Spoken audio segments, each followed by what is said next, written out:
မိဘတွေကိုဘယ်တော့မှမပြောသင့်တဲ့စကား၈ခွန်းလူဆိုတာစိတ်တိုလိုက်ရင်ကိုယ့်ရဲ့အရှိဆုံးသူတွေကိုအဆိုးဆုံးစကားတွေနဲ့တုံ့ပြန်မိတတ်ကြပါတယ်။အထူးသဖြင့်ကိုယ့်ရဲ့မိဘတွေကိုပေါ့အခုပြောပြမယ့်စကား၈ခွန်းကိုဘလောက်ပဲစိတ်တိုဘလောက်ပဲအဆင်မပြေပဲဖြစ်ဖြစ်သူတို့အပေါ်မှာမပြောမိအောင်ထိန်းစေချင်ပါတယ်။နံပါတ်၁ဒါကကျွန်တော်တို့ရဲ့ကိစ္စ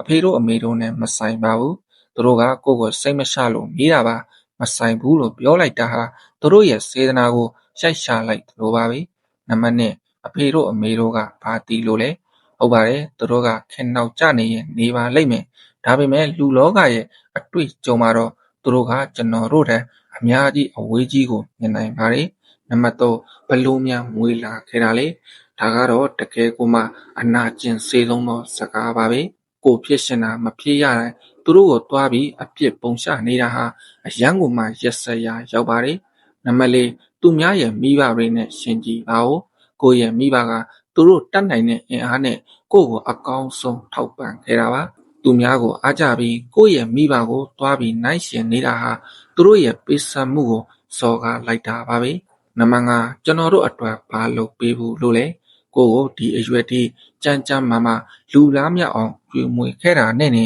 ကျေးဇူးအများကြီးရှိနေပါပြီ။ဘာမှမလုပ်ပေးဘူးလို့ပြောလိုက်တာဟာသူတို့ရဲ့စူးစမ်းခဲ့ရသမျှကိုတုံညာဖြစ်စေပါတယ်။နံပါတ်6နာညီတဲ့တိတ်တိတ်နေပါအသက်ကြီးလာရင်လူကြီးတွေကစကားတွေထပ်နေတတ်တာသဘာဝပါ။အဲ့ဒါကကိုယ့်ကိုရှစ်လို့စိတ်မချလို့ပြောနေတာပါ။နာညီတယ်လို့ပြောလိုက်ရင်သူတို့ရဲ့ရှင်ထဲမှာအယံကိုမှထီးကျန်သွားပါလိမ့်မယ်။နံပါတ်9အသက်ကြီးပြီပဲဘာမှဝယ်မလုံးနဲ့သူတို့ကအတုံးမကြတော့ဘူးလို့ခံစားရမှာကိုအယံကိုမှကြောက်ကြပါတယ်အေးအေးဆေးဆေးငါပါလို့ပြောတာထက်အဖေတို့အမေတို့ဝိုင်းကူပေးပါဦးလို့ပြောတာကသူတို့ကိုပို့ပြီးတော့ပြောစေပါတယ်နံပါတ်10နောက်မှပဲအခုမအားဘူးပြီးပါတွေကကျွန်တော်တို့ကိုအမြဲတမ်းစောင့်နေကြတာပါဒါပေမဲ့သူတို့ကအမြဲတမ်းစောင့်နေနိုင်မှာမဟုတ်ဘူးဆိုတာကိုတတိယပေးပါ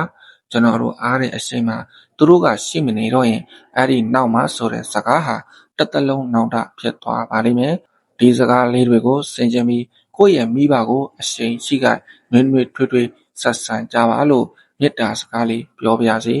သားသမီးတွေသိထားရမယ်လောကကြီးရဲ့အမှန်တရား၅ချက်မိဘဆိုတာသားသမီးတွေကိုအမြဲတမ်းကာကွယ်ပေးထားလို့မရပါဘူးတနေ့နေ့မှာလောကကြီးတဲ့တယောက်တည်းရုန်းကန်ရတဲ့အခါဘဝကိုအရှုံးမပေးမိဖို့ဒီစကားလေးကိုရှင်ထဲမှာမြဲမြဲမှတ်ထားစေချင်ပါတယ်နံပါတ်1နှိမ့်ချခြင်းဟာအားနေတာမဟုတ်ဘူးဟိုကဘလောက်ပဲတော်နေပါစေတစ်ဖက်လူကိုလေးစားပေးပါကျေးဇူးပဲနဲ့တောင်းပန်ပါတယ်ဆိုတာကိုအလွယ်တကူပြောတတ်တဲ့သူဟာဘယ်နေရာရောက်ရောက်အဆင်ပြေလိမ့်မယ်ဒါဟာကိုယ့်ကိုယ်တန်ဖိုးတက်အောင်လုပ်တာပါပဲနံပါတ်2ကိုယ့်ကိုယ်ဘယ်တော့မှညာမနေပါနဲ့လူတိုင်းကိုလိန်လို့ရပေမဲ့ကိုယ့်ကိုယ်တော့လိန်လို့မရဘူးမှားရင်မှန်မှန်သိပါစေသိရင်ပြင်ဖို့ကြိုးစားပါအမားကိုရဲရဲရင်ဆိုင်တတ်တဲ့သူဟာသူများထက်တလန့်အမြဲတာနေတတ်ပါတယ်နံပါတ်3အာနာတတ်တာနဲ့အနစ်နာခန္ဓာကိုခွဲခြားထားပါလူတိုင်းအပေါ်မှာလိုက်ရောနေရင်မင်းဘဝကသူများခိုင်ဘက်ဖြစ်သွားလိမ့်မယ်မဟုတ်မမှန်တဲ့အရာတွေကိုယ့်ကိုထိခိုက်စေမဲ့ကိစ္စတွေကိုမလုပ်နိုင်ဘူးလို့ရဲရဲဝံ့ဝံ့ညှင်းတက်တဲ့စိတ်သက်ရှိဖို့လိုတယ်နံပါတ်4သူများဖဏနဲ့လမ်းမလျှောက်ပါနဲ့သူများအောင်မြင်နေတာကိုကြည့်ပြီးအာမငယ်ပါနဲ့ကိုလန်းကိုလျှောက်ကိုအားကိုပါကိုယ်တိုင်ရွှေ့ထွက်ပြီးရှာဖွေထားတဲ့အောင်မြင်မှုကသာကိုယ့်ဘဝအတွက်တကယ်အနှစ်သာရရှိတာပါနံပါတ်5အိမ်ဆိုတာမင်းအတွက်အမြဲတမ်းပွင့်နေတဲ့တကားပဲအပြင်မှာဘလောက်ပဲဒဏ်ရာတွေရခဲ့ပါစေမိသားစုစီကိုပြန်လာခဲ့ပါမောင်နှမတွေရဲ့ကြားမှာတစ္ဆာရှိပါမိဘတွေကိုစိတ်ချမ်းသာအောင်ထားပါအခက်ခဲဆုံးအချိန်မှာမင်းရဲ့လက်ကိုဆွဲထူပေးမှာကမိသားစုပါပဲ